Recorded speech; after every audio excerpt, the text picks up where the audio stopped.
Welcome to 3 on the Ones and Twos with your hosts, Tom, Cassie, and James. Just 3 old friends talking about their favorite records. Think of it as the coolest book club for music nerds.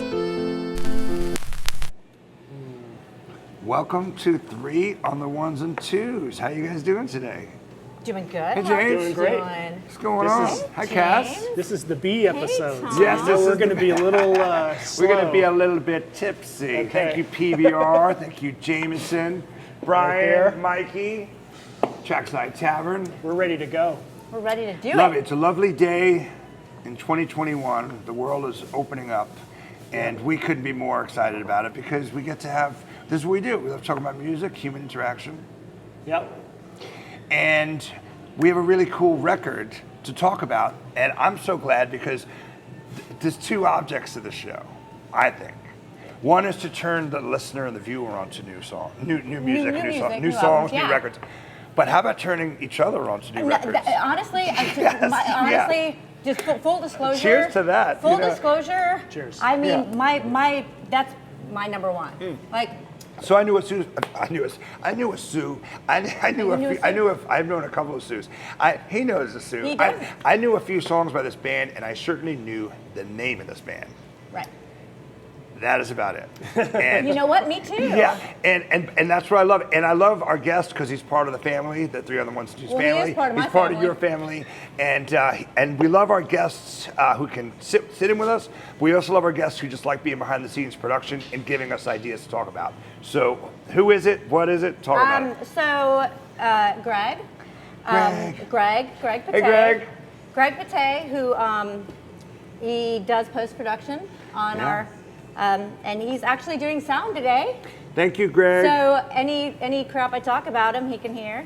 He We're always ta- hears eventually We're on talking post-production behind. anyway. We're talking behind his back. We're right, talking right in front of his right face. in front of his face. And I happen to be married to him. What? And James is in a band with him. You've been in a couple bands with him, but you're Yeah. really in a band with them. Yeah. And so And he picked an awesome Amazing record. guitarist and bass player. and he's, Great guy. He's, Has really crazy taste in music. Yes, which he we does- love for the he show. does, which is so okay. So leading into this album, so just right off the bat, since sometimes I get carried away and forget to say like what the album is, he picked Spirit of Eden by Talk Talk. Excellent. And so when you hear Talk Talk, you obviously like if you're our age, like you know. You've heard That like, if you "It's My hits- Life," which you've is heard, which is like- also a wonderful song. Has aged well. I mean, it's on the radio, and I love it. Yeah. And then I think their first, which it turns out they wrote before they were Talk Talk. It was called like the Reactions or something like that. It was like their Shout, it was shout. Like, it was like shout, yell. It was Yell, like, yell. it was like it was. The talk, the one, the talk song, you know, talk. A lot of people know those, right? Right, of course. But then, so the funny thing is, when he picked this album, I was a little irritated, honestly, to tell you the truth, because Be honest. The show is about honesty. it was like, well, so when we were talking the other day at your house, I was talking to Sue. It was like how much. Musically compatible are Greg and I. It's like we're a good bit. Like we're 85. I said we were 85% compatible. Yeah. When I asked him, like without telling him what I said, he said, well, like what, like 90, 90. I'm like, okay, so I said 85. Out of all that, you mean could, you're talking about compatibility? musically, Yes. musically compatible, like things that we both agree Share the on. same. This band's awesome. This band's not awesome. Well, we might have different levels, what we like in it, but like, you know, like the things that we can agree on, Yeah. we have a lot that we can agree on.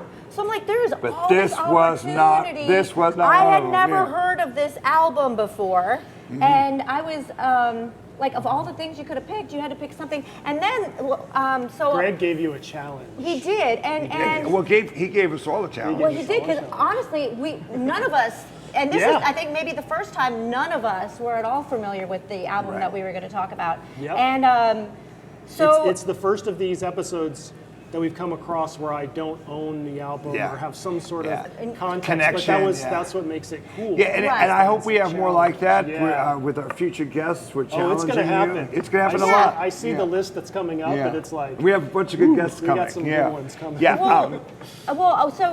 what?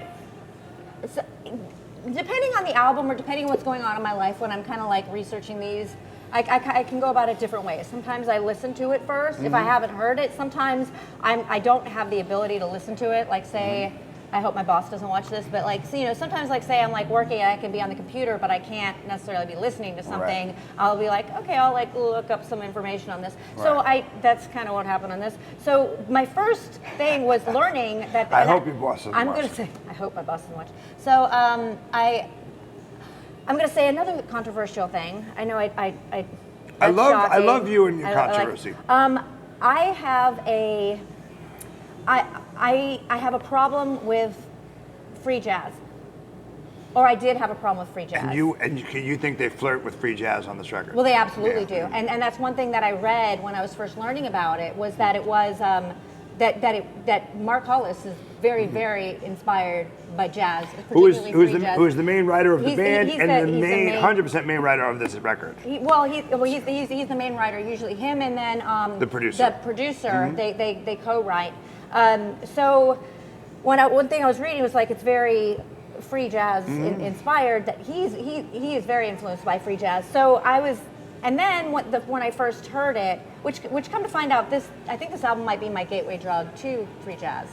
I love this record. I listened to it probably 7 times this Beautiful. past week. Beautiful.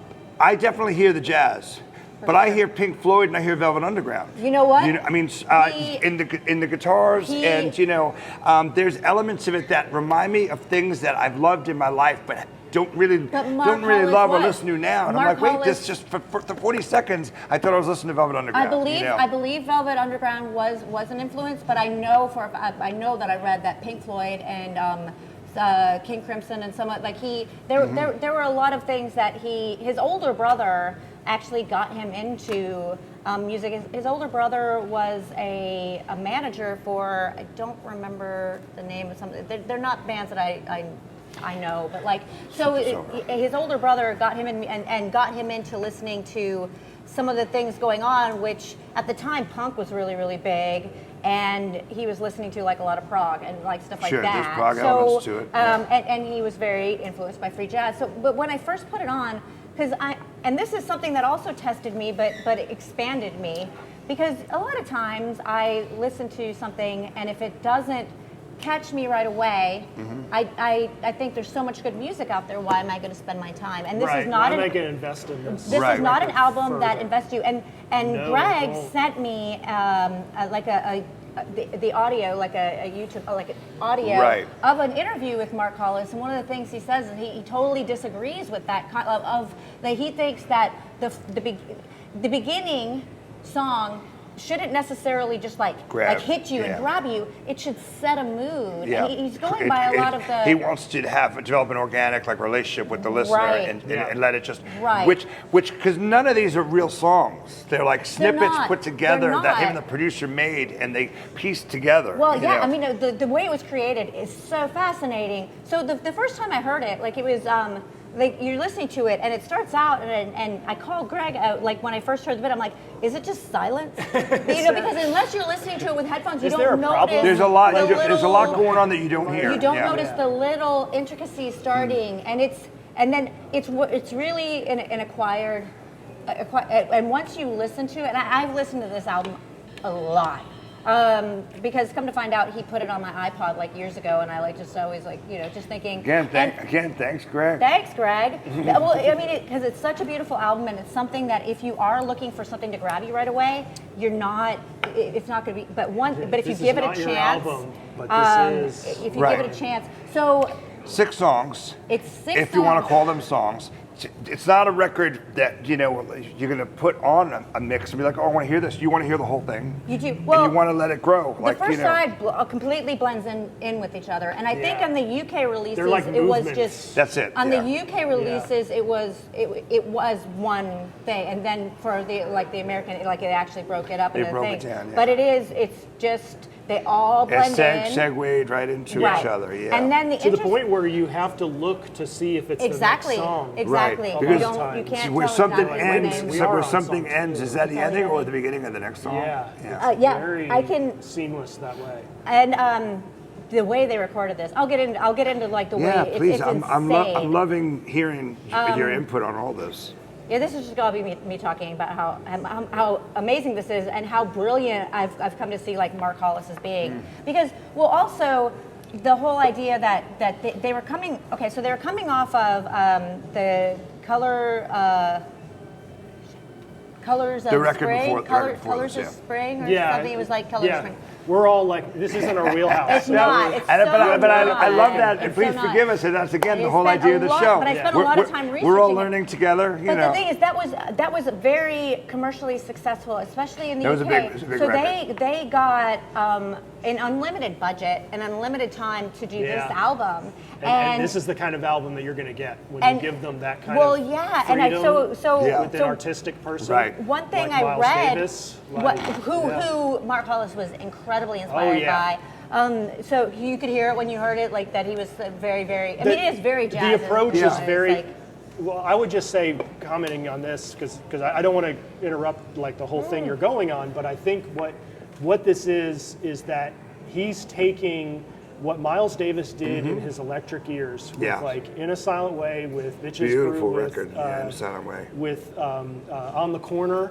He's basically doing a rock version of On the Corner. He's assembling pieces. He's recorded. There's probably like 25 hours of music. More. There's more. More. That went more. into this, which is like what Miles Davis would do, is that when you release the complete On the Corner sessions, it's 6 CDs of music that have been made into one album. Right. And he did the same thing. It's a deconstructed Well, rock album. Well, it's so actually. They were doing what Radiohead was trying to do 15, 20 years For before. sure. yeah, Well, actually, exactly. they've very been- common. Before them. They've Yeah. Very been parallel. they've been credited as one of the like pioneers of what was like dubbed post rock, which is like taking like rock elements, like the normal rock instruments, and just combining it in like a completely non-rock way. Yeah. So kind of like a new art form. So what they did on this album, this is fascinating because they had it was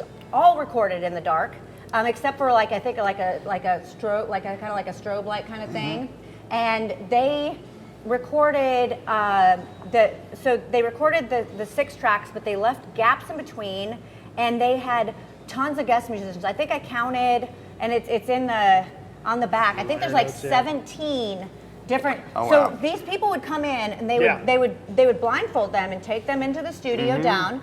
And sometimes they would give them kind of like the backing tracks just to give them kind of an inspiration. Yeah. But then just say, Let them- do your thing. Yeah. And they would play like. And no one knew what was being recorded and what was used. Nothing. Well, I think they might have known that it was. I don't know if they knew it was Talk or not. But some of them would play for like say 10 hours. 10 hours improvising. Right. And Mark Hollis would wipe most of it. And in the interview that Greg sent me, it was just like I believe that when it's spontaneous and it's organic, if you're improvising and you're putting it from the soul, that if you can get like even like 1% of what you get, if that's You're usable succeeding, and good, you're winning. he's Yeah. like, And not traditional instruments, bassoons, oboes, All kinds of different things. different clarinets, But then they and took that it- you wouldn't have in a normal and rock record. Of those 10 minutes, or of those 10 hours, there are times when he would only use like, 20 seconds, 5 seconds, yeah. I mean, seriously. Yeah. And they pieced that together. It's all. And you want to it know what is the definition of insanity is. all, Yeah, exactly. and so all those or sounds perfection, you're hearing you know. perfection is completely pieced together. I love it. And they did not tour for this, and he would not. Actually, I don't think they ever toured again. Like they never toured again. But his reasoning was, you cannot.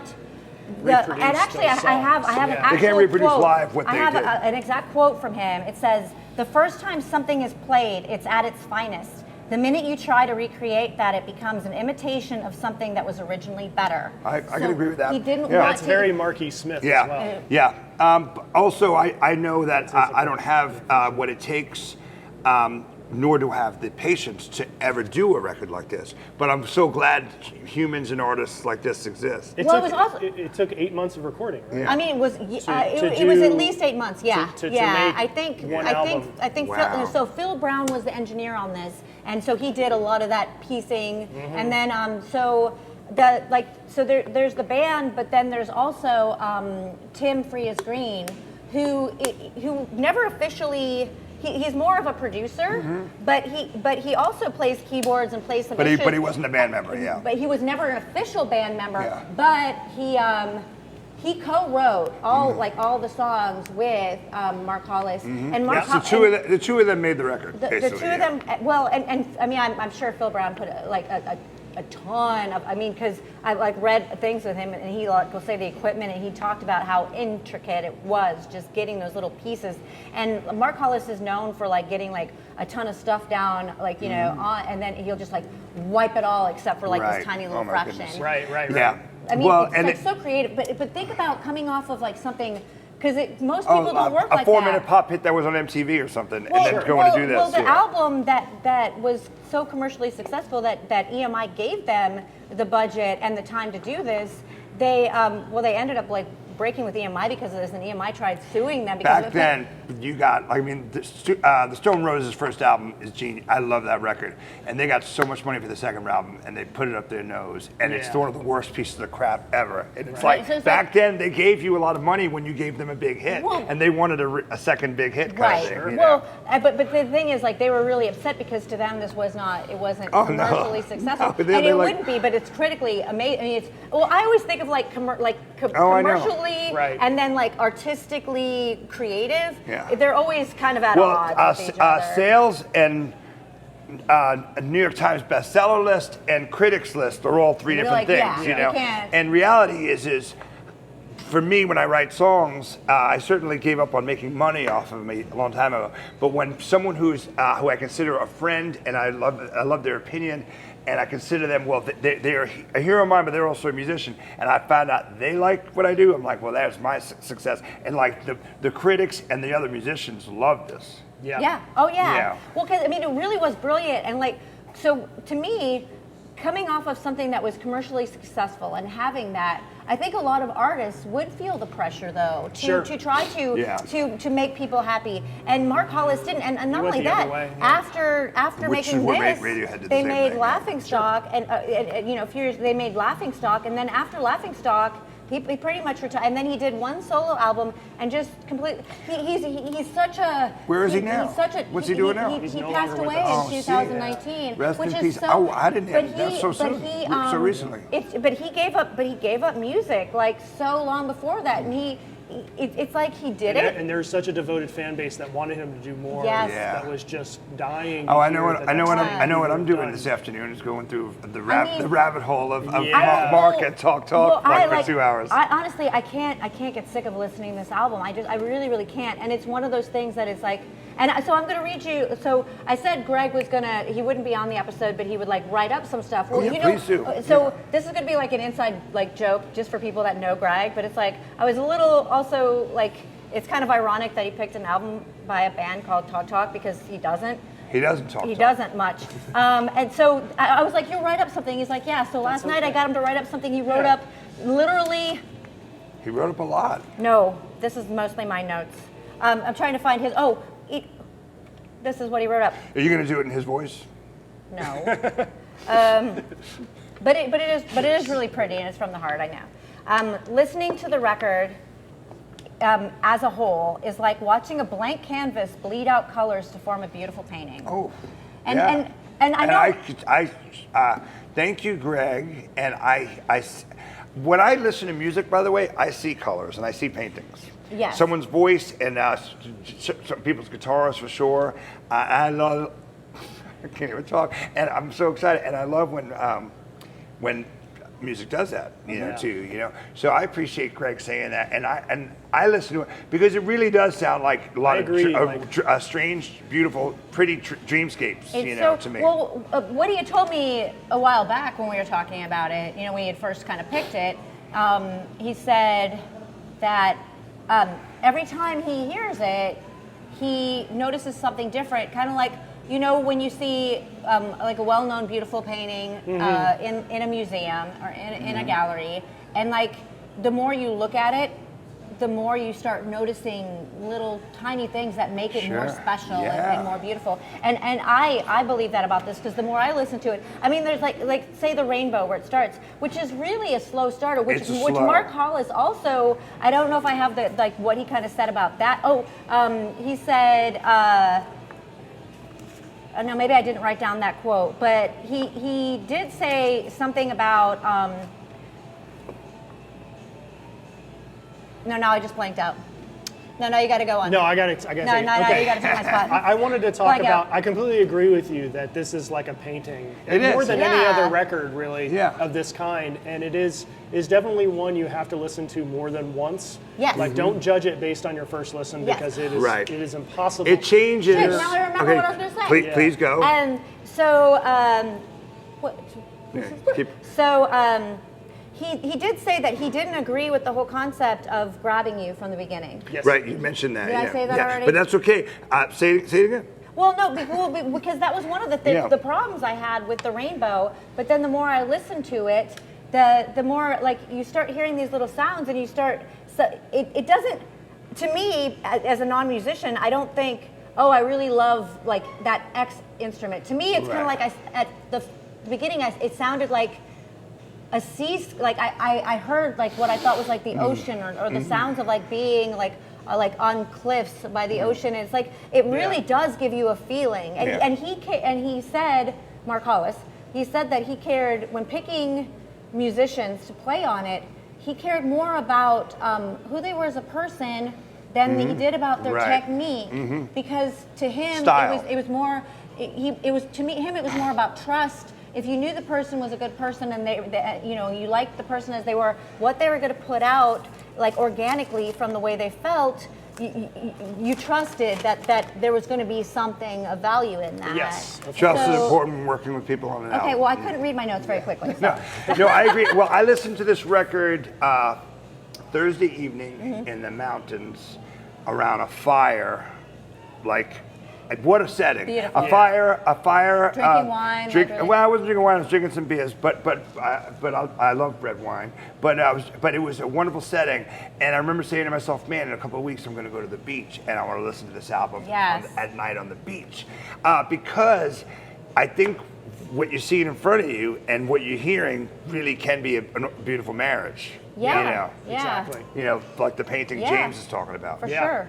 Well, the sounds are interesting, because like it doesn't necessarily sound like instruments at times. Sometimes, especially at the beginning of the rainbow, it's like I heard like a dog panting, and like to what I thought sounded like a dog panting. And it was an oboe. And some clip, and it was probably it was a guy doing a cello solo. But it reminded me of like somebody, in England, and like on some like beach with like cliffs, and like walking their dog, and like they're like a lighthouse, and it just gave you this feeling, this very like everything in it creates this a is mood. emotional. It creates a mood. And yes. I mean, I can go on. I don't want to keep like running over you guys about the.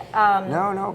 My favorite song on this is Eden, and I think that this is. And I was telling Greg that I think Eden was my kind of gateway drug to free jazz. So the problem I had with free jazz a lot of times was because the first time I listened to it, it was so emotional, and it'd be going along, and sometimes you'd hear like all these clashing sounds, and to me it just kind of like really tensed me up, and it made me not feel good. Right. But uncomfortable. Uncomfortable. And so from listening to this over and over again, I realized, which is it's kind of dumb that I just realized that it just occurred to me that like when you expect it though. Yes. Like once you've heard it a few times and you expect it, it actually becomes really gorgeous. Yeah, so that's why I was saying this is my gateway drug I agree. to free jazz. And Eden could have been, if he was thinking a mindset on another day, could have been the opening song on the record. But you love the way the rainbow goes into it. Well, it couldn't have been on a different day because it took him 8 months to like. Well, seriously, it was like no, I mean on a different day of editing. Oh, gotcha. He'd be like, wait a minute, this should be. There's some abrasive parts here that might be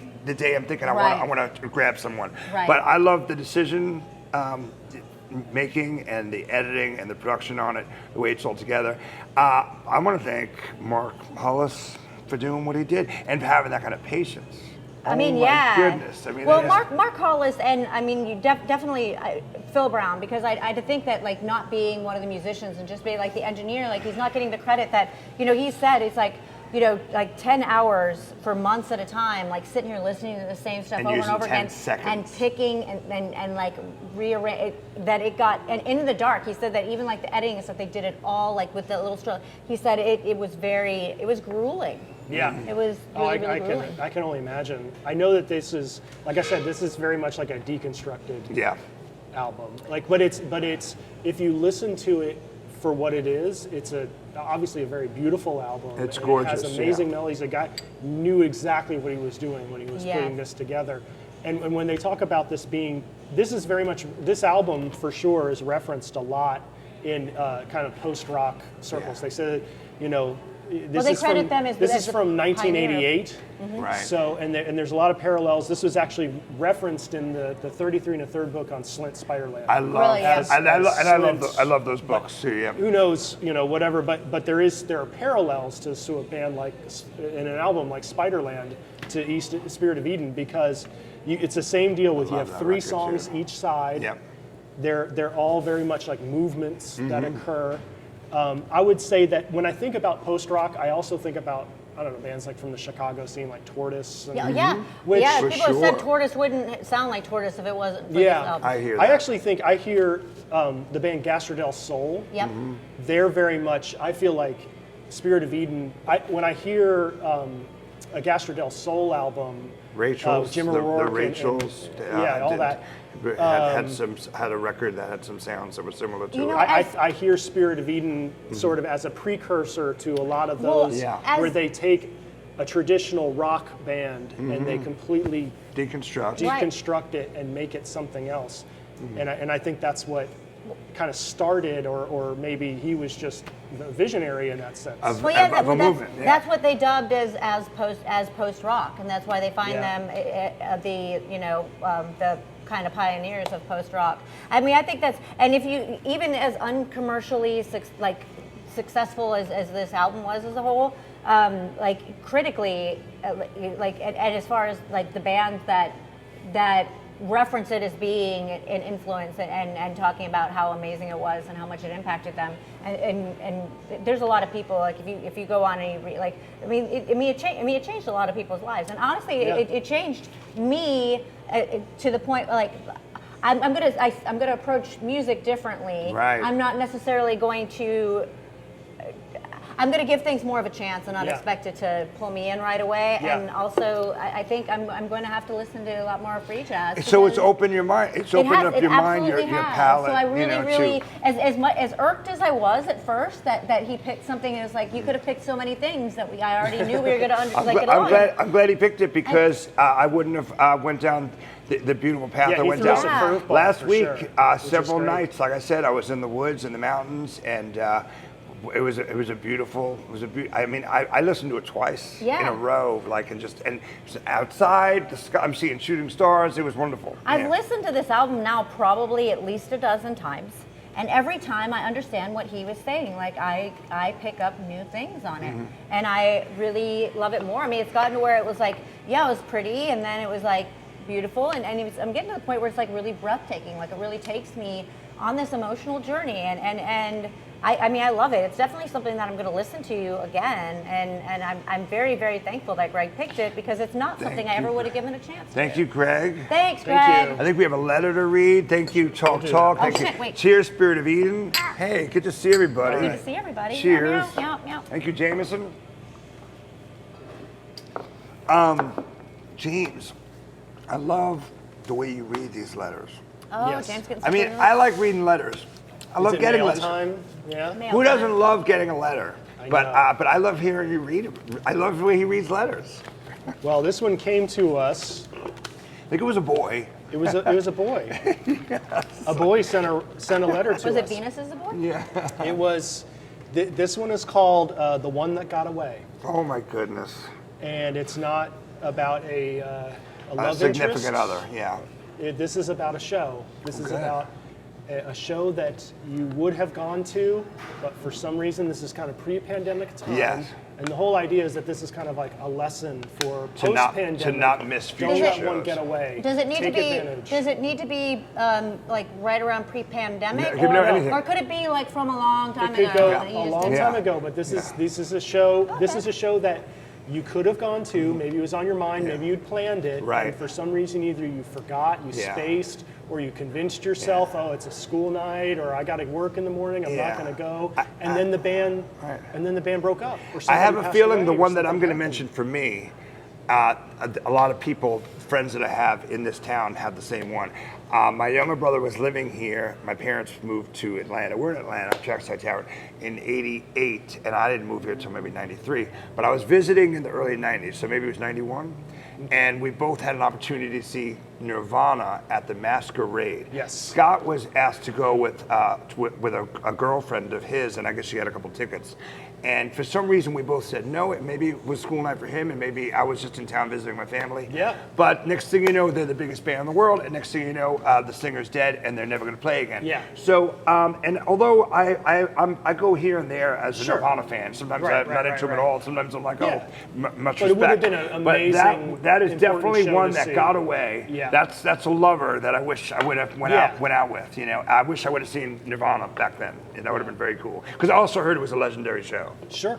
As they were at that time, Yeah. you know, in their history. Yeah. So they broke right at that time, and Right, they were you. too big to play. What you got? What you Masquerade. got? I mean, I don't know. I have a hard time with this one because I'm not. Because I have a really, really crappy memory, and so a lot of. I know that I was living in Northern California, and I was an Operation Ivy fan when they Great played band. their last show at in the Oakland or Gilman Berkeley. Street. In Yeah. Gilman Street. And That's a I good had been to show that Gilman you Street. should have been able to. If you Yeah, were living and it there, you was- should be mad you didn't go see that. And Yes. I am. But there seems to be and I don't know if I think it might have been like Fugazi. Did Fugazi play Somber Reptile at some point when I lived here in? I saw them at the Masquerade a But few they, times. but they played, I mean, obviously they played the first Existentialist shirts. Yes. They played the Masquerade before when it was Excelsior Mill, or before. They played Masquerade a few times, Many yeah. times. Like Yeah. I've never seen Fugazi, and I know Okay, that well, they then played here that's- since I've lived here, yeah. and that has been a There bummer. was definitely. I mean, the last time I saw them was probably '97, Well, the maybe last time, so you've '96. seen them several times. Thanks. Yeah. I saw them in the Thanks, Tom. 2000s after the Okay, 2000s. I okay. saw some of the later shows I have too. not. They were But always I had good. to, after a while, you had to travel. They were one of those bands. Like I saw them in Chicago with Shellac, Blonde Beautiful. Redhead. Oh. And it was Not a bad show. when they were a 5-piece. So that was also the late period where Two they drummers. where they had two drummers. Yeah. So what's the one that got away for you? All right, this is kind of a funny one, but my friend Mathis Hunter, when he worked at Wax and Facts, he would always get free tickets, and he had free tickets to go see Roxy Music at Chastain Park with all original members except for Eno. Of Right. course, Eno had left the band after For Your Pleasure, and so this was basically the lineup from Stranded onwards. What a band, With all the original people, with Eddie Jobson replacing Brian Eno, of course, and they came in.